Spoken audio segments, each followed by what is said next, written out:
Sobat Milenial, masih di program Ngobrol Bareng. Tentunya masih sama VJ, ngebahas soal dunia perurologian bersama Dr. Rizky.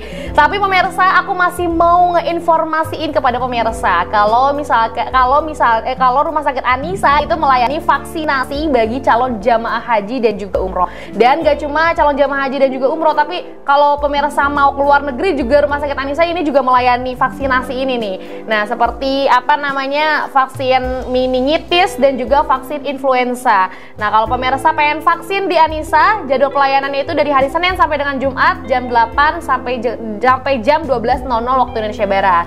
Dan pemirsa, di Anisa juga nggak cuman ada dokter spesialis urologi, tapi di Rumah Sakit Anisa juga ada spesialis dokter THT, dokter spesialis THT, bedah kepala dan juga leher. Ini ada Dr. Ahmad Effendi, SPTHT.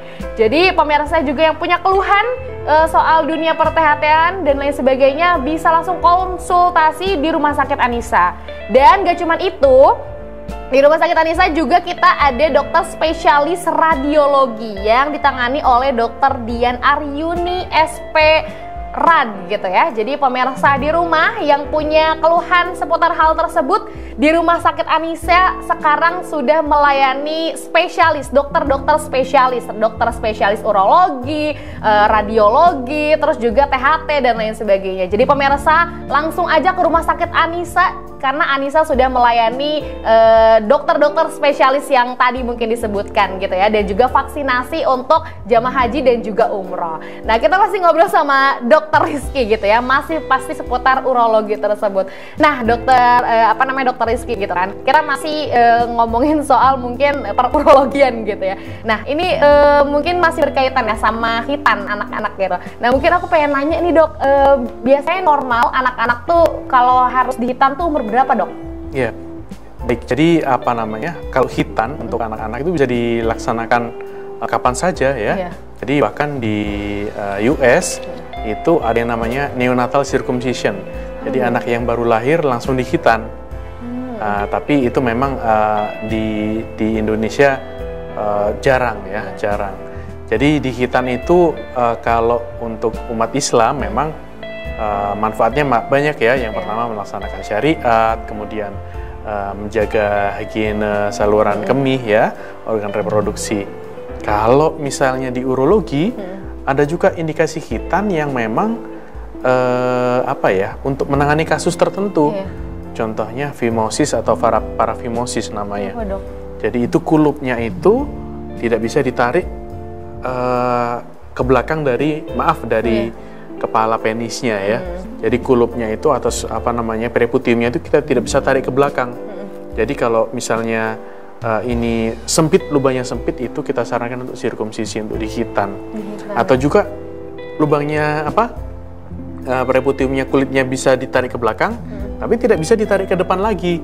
Namanya parafimosis. Itu lama-lama akan makin bengkak dan itu bisa nyeri ya, nyeri luar biasa. Jadi terapinya adalah dilakukan sirkumsisi atau hitan.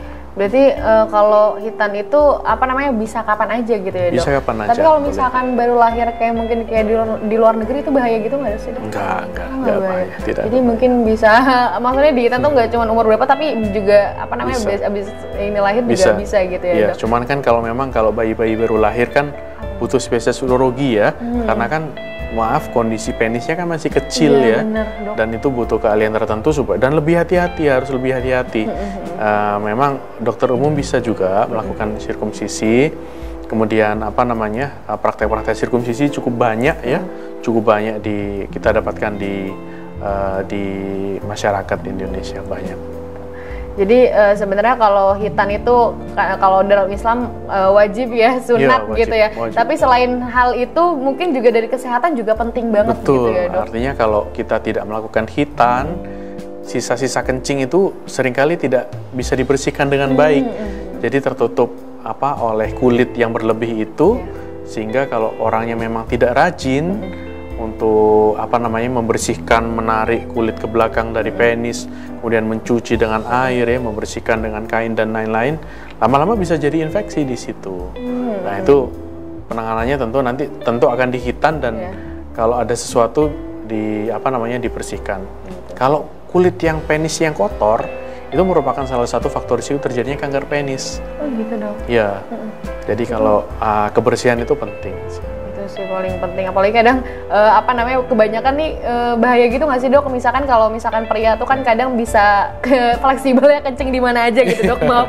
Ini itu bahaya nggak sih dok? Maksudnya nggak dibersihin pakai air dan lain sebagainya? Ya, jadi kalau sesuai ajaran agama Islam ya, kalau misalnya tidak dapat air, boleh dibersihkan dengan tisu ya. Tisu dibersihkan 3 kali sampai bersih. Setelah itu kencingnya pun ada caranya kan. Kalau agama Islam kencingnya jongkok, walaupun seringkali memang kita tidak mendapatkan yang seperti itu ya.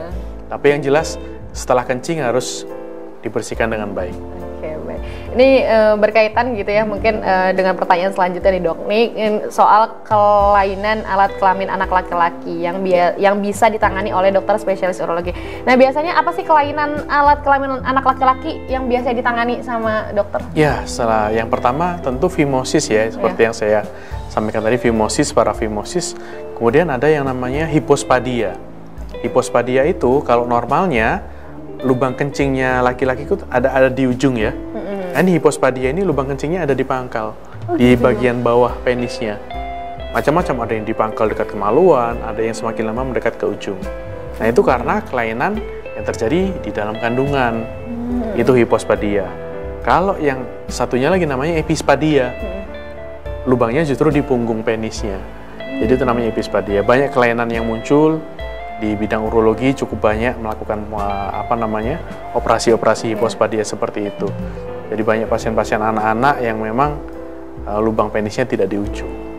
Jadi lubang di ujungnya nggak berfungsi atau gimana dok? Tidak ada lubangnya. Oh tidak ada lubang. Kencingnya dari pangkal penis ini. Oh gitu. Jadi tidak ada lubangnya. Nanti kita bikinkan lubang baru, targetnya supaya nantinya ya dia bisa kencing dengan berdiri. Artinya kencing itu keluar dari ujung penis dan nantinya tentu berfungsi untuk reproduksi. Ya, kalau misalnya lubang penisnya tidak di ujung, lubang kencingnya tidak di ujung penis, maaf nanti spermanya ketika berhubungan seksual kan nggak bisa keluar masuk ke rahimnya calon ibu gitu ya. Jadi berarti kalau misalkan pemirsa di rumah nih bapak ibunya gitu ya punya anaknya yang mungkin lubang kencingnya ada bukan seperti biasanya, itu harus ditangani gitu ya. Dokter karena bahaya ke belakangnya gitu ya dok ya. Oke, tapi biasanya penanganannya gimana tuh dok? Langsung operasi gitu? Iya, jadi kalau hipospadia dan epispadia penanganannya memang operasi ya, tergantung tingkat kesulitannya. Pasti semakin ke pangkal, semakin ke arah buah zakar, semakin sulit tentu pengerjaannya. Bisa ada yang bisa dikerjakan dalam 1 tahap, bisa ada yang dikerjakan harus 2 tahap atau lebih. Memang sarannya proses pengerjaan hipospadi ini dilaksanakan sebelum anak sekolah ya. Artinya ketika dia sekolah dia sudah bisa kencing normal seperti teman-temannya. Gitu ya. Jadi harus cepat ditangani dari kecil ya gitu ya dok ya. Nah ini biasanya juga ada nih yang terjadi dok, apa sih yang harus dilakukan orang tua pasien misalkan bila ada buah zakar anaknya gitu ya dok yang belum turun gitu dok? Ya itu salah satu kelainan di urologi ya. Jadi buah zakar itu normalnya sesuai dengan usia, dia akan turun dan masuk ke dalam kantong zakarnya itu. Dan dia tidak akan naik lagi, karena salurannya sudah tertutup. Ada kasus di mana, testisnya ketinggalan di dalam rongga perut, yang tidak turun. Nah, ada juga testisnya yang masih nyangkut di, di selangkangan, di pinggang itu ya, antara itu. Nah, itu namanya UDT. Atau undescensus testis. Jadi testis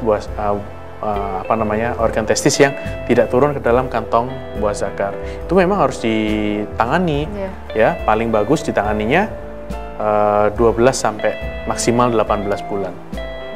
Jadi karena testis itu kan memproduksi sperma ya, memproduksi spermatozoa. Jadi kalau testis itu tidak berada pada tempatnya, suhunya akan meningkat. Jadi gangguan untuk memproduksi sperma itu bisa muncul kalau dia tidak turun pada tempatnya. Jadi harus kita turunkan. Waduh, itu agak bahaya ya? Bahaya. Sebaiknya ditangani dengan baik karena masa depan anaknya. Itu sih nih masa depan anak. Jadi pemirsa di rumah yang kalau punya ada gejala-gejala kayak gitu harus berarti ke dokter spesialis urologi. Dokter spesialis urologi. Berarti kalau ke dokter umum nggak bisa ya dok ya? Bisa untuk diagnosis. Oh, diagnosis kemudian aja. Dirujuk ke urologi. Tetap harus ke dokter urologi itu. Nah, tapi untuk penanganan dokter spesialis urologi kalau misalkan hal tersebut? Kita lakukan operasi. Jadi ada beberapa struktur yang memang harus kita amankan dan kita bebaskan. Kemudian supaya testis itu bisa kita taruh pada tempat yang semestinya, yaitu di kantong zakar ya. Oke. Nah dok, ini mungkin orang tua di rumah gitu ya, ada anak-anaknya yang belum hitam tapi udah udah kencingnya udah susah dan juga nyeri pada anak-anak, itu gimana dok? Nah itu adalah namanya fimosis ya, VJ. Jadi memang itu kalau fimosis itu kalau sebelum kencing di ujung penisnya itu bisa gelembung dia, bisa gelembung muncul seperti balon gitu dan kencingnya pancarannya kecil, itu akan sangat nyeri buat anak-anak kecil. Nanah gitu apa gimana? Bukan gelembung karena kencingnya ngumpul dulu baru bisa keluar, gitu. Karena lubangnya sebegitu kecilnya. Nah itu memang obatnya dilakukan hitan, disirkumsisi ya. Baik, ini pokoknya banyak banget hal-hal ya kalau misalkan ngomongin soal permasalahan di spesialis urologi, tentunya masih banyak banget ya, nggak cuma tadi seputar saluran kencing dan lain sebagainya, masih banyak lagi gitu ya dok. Nah tapi kalau misalkan untuk yang kayak nggak punya keturunan, belum punya keturunan gitu, bisa konsultasi nggak sih dok? Bisa. Jadi untuk pria-pria yang memang tidak punya keturunan atau belum punya keturunan ya, bisa kita lakukan pemeriksaan sperma yang pertama ya. Apakah spermanya fungsinya baik atau tidak, bentuknya normal atau tidak, jumlahnya cukup atau tidak. Kalau memang ternyata ada kelainan, bisa kita usahakan untuk supaya sperma yang dihasilkan oleh pria tersebut, kita usahakan supaya normal lagi. Banyak macam-macam caranya, sesuai dengan penyebab yang timbul ya, penyebab yang terganggu. Kalau untuk yang laki-laki, bisa dikonsulkan ke dokter spesialis urologi.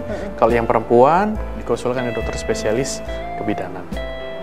Jadi kalau misalkan pemirsa di rumah yang mungkin punya permasalahan belum punya keturunan, bisa langsung konsul ke dokter urologi, spesialis urologi gitu ya. Bisa langsung ditanyakan apa keluhannya dan lain sebagainya. Nah mungkin terakhir nih dok, lebih spesialis, lebih umum gitu ya dok.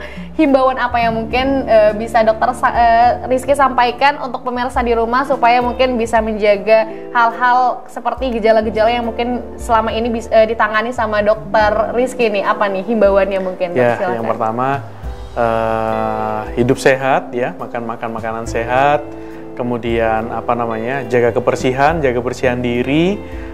Minum air putih ya, 2 liter sehari, kencinglah dengan teratur, cuci setelah kencing dicuci dengan baik untuk mencegah infeksi saluran kemih, kemudian berolahraga secara teratur dan istirahat yang cukup. Itu sih tadi ya.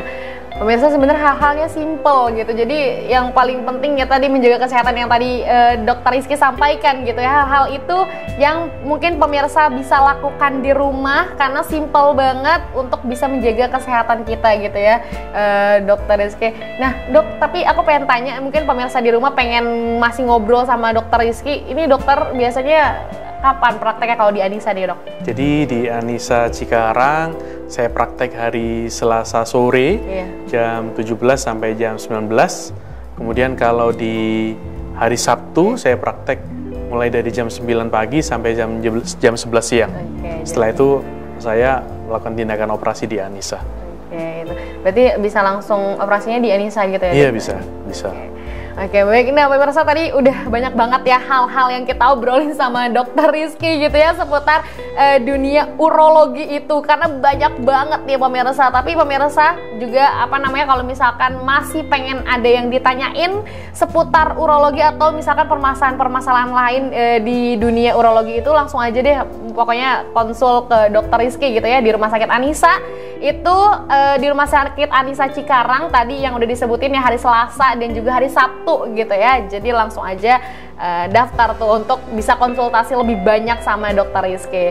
Nah, aku juga masih menghimbau gitu ya untuk pemirsa di rumah, di Anissa juga nggak cuman ada Dokter Rizky aja sebagai spesialis urologi, tapi juga tadi ada spesialis radiologi dan juga spesialis THT dan lain sebagainya. Jadi rumah sakit Anissa cukup lengkap ya, punya dokter-dokter spesialis. Jadi pemirsa di rumah nggak usah khawatir lagi karena dekat banget Anissa udah menyediakan semua dokter-dokter spesialis gitu. Dan kami juga menghimbau kalau Anissa juga punya vaksinasi bagi calon jamaah haji dan juga umroh. Jadwal pelayanannya itu setiap hari Senin sampai dengan hari Jumat pukul 8.00 sampai 12.00 waktu Indonesia Barat. Untuk lebih lanjut pendaftarannya gimana? Langsung aja hubungin ke nomor berikut ini 0896 8539 3749. Jadi langsung aja kalau pemirsa pengen vaksin untuk umroh, untuk haji, untuk luar negeri dan lain sebagainya, Rumah Sakit Anissa bisa melayani vaksinasi itu. Waduh dok, nggak kerasa ya 3 segmen udah mau 1 jam gitu ya kita ngobrol sama Dokter Rizky. Sebelumnya terima kasih banyak dok, udah banyak banget ngasih informasi yang sangat sedetail itu gitu ya. Semoga pembahasan kita bisa bermanfaat ya dok. Amin. Untuk pemirsa di rumah. Mungkin aku Via Junita atau Viji dan juga Dokter Rizky pamit undur diri. Terima kasih udah nonton ngobrol bareng. Assalamualaikum warahmatullahi wabarakatuh.